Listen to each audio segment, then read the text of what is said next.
Vamos, inclusive, acompanhar a situação de São Paulo. A gente traz para você agora a previsão do tempo, com destaque para o que está acontecendo no estado de São Paulo, com as imagens ao vivo já para você da capital paulista.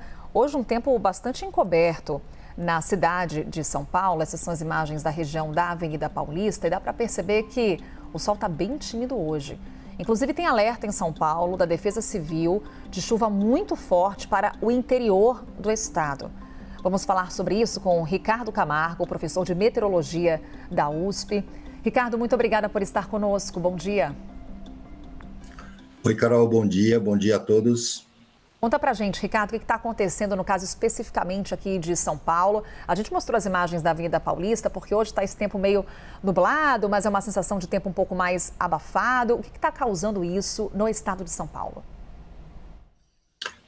Tem um ciclone se formando ali na costa do Rio Grande do Sul e esse cidadão é o grande responsável por essa mudança de tempo que nós experimentamos aqui nesse final de semana. A chuva mais forte aconteceu um pouco ao norte da cidade de São Paulo, né? Mais ali no sul de Minas, na fronteira com São Paulo, um pouquinho no interior de Minas também. E deve estar também com bastante vento e bastante onda no mar para esses próximos 2 dias. Esse ciclone organizou, então, essa banda de chuva com áreas de instabilidade que já se fizeram valer durante o dia de ontem e durante a noite nas regiões ali do sul de Minas. Essa condição deve se manter e a gente imagina que os totais de precipitação podem vir a ser preocupantes. Ou seja, é temporal que vem por aí, Ricardo. E aí a gente destaca São Paulo, mas você já cita, por exemplo, o sul de Minas Gerais. Quais outras regiões do Brasil estão sujeitas a essa chuva mais intensa? A gente deve ter boa parte do sudeste, uma parte do centro-oeste, como aquelas características típicas do período de verão. Não chega a configurar uma zona de convergência do Atlântico Sul, mas a gente deve ter uma persistência de formação de chuva desde o sul da Amazônia, passando pelo centro-oeste até o sudeste nos próximos dias. E essa condição é típica dessa época do ano, não configura exatamente o que a gente denomina zona de convergência do Atlântico Sul, mas a gente deve ter aí uma semana um pouco mais fresca aqui para São Paulo e para o sul, e com esses acumulados de chuva que é bom a gente ficar de olho em antecipação. De uma semana mais fresca, a gente pode esperar madrugadas mais geladas e à tarde ali com uma temperatura mais amena. A gente vai estar um pouco mais longe daqueles 30 graus, aquele calorão? As madrugadas vão ser um pouco mais frescas assim. Os valores máximos de temperatura não devem alcançar aquele calorão que a gente costuma ficar apavorado, não é? Mas, de qualquer maneira, os termômetros vão indicar aí na casa dos 28 graus. Eu acredito que a nebulosidade vai se fazer presente, então não é sol frequente o dia inteiro, então não é aquele dia tão abafado, deve estar relativamente ventilado também. Então são condições um pouco mais amenas. Em compensação, a gente tem essas chances de temporais que podem vir a acontecer, sim. Inclusive, Ricardo, acho que a gente tem as imagens ao vivo de Brasília, só para ilustrar também aqui a nossa conversa, nosso olhar também para o centro-oeste do Brasil, que também vem enfrentando chuva muito intensa, certo? Quando a gente olha ali para o centro-oeste, para o norte do Brasil, a gente já está naquela configuração, principalmente ali na região norte do inverno amazônico. Os totais de chuva nesses últimos dias já alcançaram, em alguns lugares, 50, 60 milímetros, né? O que representa chuva, se for chuva localizada, realmente configura uma pancada de chuva, que é característico dessa época do ano.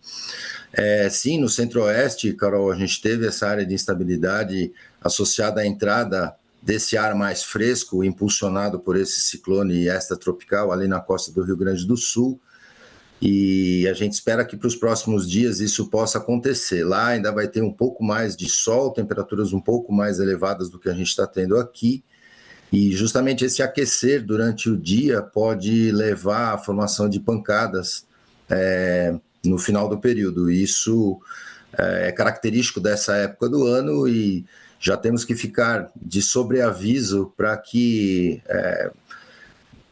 coisas que não são desejáveis venham a acontecer por conta desse acúmulo de chuva, apesar que os nossos reservatórios estão precisando muito. Então, a gente precisa torcer para que essa chuva venha, mas sem grandes desastres, digamos assim. Seja bem distribuída, né, Ricardo? Que ela caia, mas não num dia só, com aqueles acumulados que, infelizmente, por vezes, causam transtornos à população. E aí, Ricardo, chama a atenção porque a gente está na última semana da primavera. Antes da gente olhar aqui para o verão, a gente consegue trazer um balanço do que foi essa estação, quando a gente olha para temperaturas e volume de chuva pelo Brasil?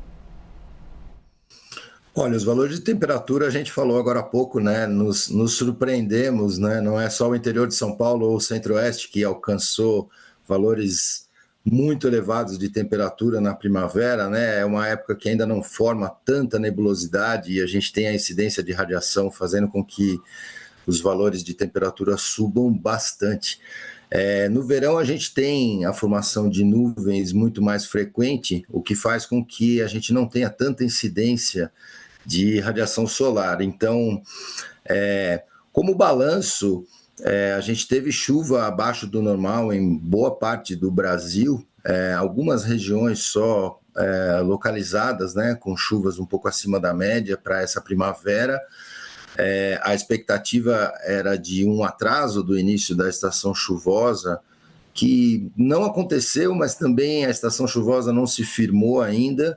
A gente já tem esses valores de precipitação acumulados no mês de dezembro que começam a favorecer a questão dos reservatórios, mas como você falou, a gente precisa ter aquele período de chuva mais constante, né? Aquele período de chuva mais contínua, não o dia inteiro chovendo, né? Mas e não de tanto volume em um curto período de tempo para que os danos associados a isso, principalmente nas metrópoles, né, onde a gente tem muita impermeabilização do solo, para que isso não aconteça. Para a gente encerrar, então, Ricardo, para o verão, o que a gente pode esperar?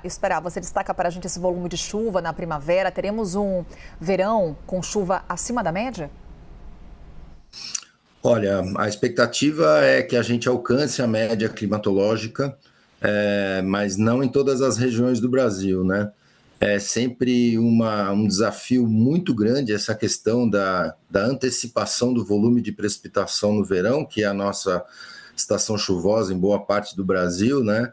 E a gente tem uma expectativa de algumas áreas, talvez do norte do Brasil, não atingindo a média climatológica para esse período, talvez algumas áreas da costa norte do Brasil. O Nordeste é sempre aquela preocupação, né? Não é época chuvosa no Nordeste, o verão, mas a gente pode ter sistemas que geram chuva e que chegam a abastecer os açudes naquela região. E aqui para o Sudeste a questão, né, tanto dos reservatórios para abastecimento quanto para geração de energia. Então, a expectativa é muito grande, Carol. Eu gostaria realmente de ter uma resposta bastante confirmada e convicta, mas infelizmente a natureza não nos permite fazer isso com tanta antecipação. Então a gente vai conversando sempre, viu? Ricardo Camargo nessa conversa aqui conosco, ele é professor de meteorologia da USP, já trazendo um panorama do que podemos esperar da próxima estação. Obrigada, Ricardo, até uma próxima. Eu que agradeço, até logo, bom dia a todos.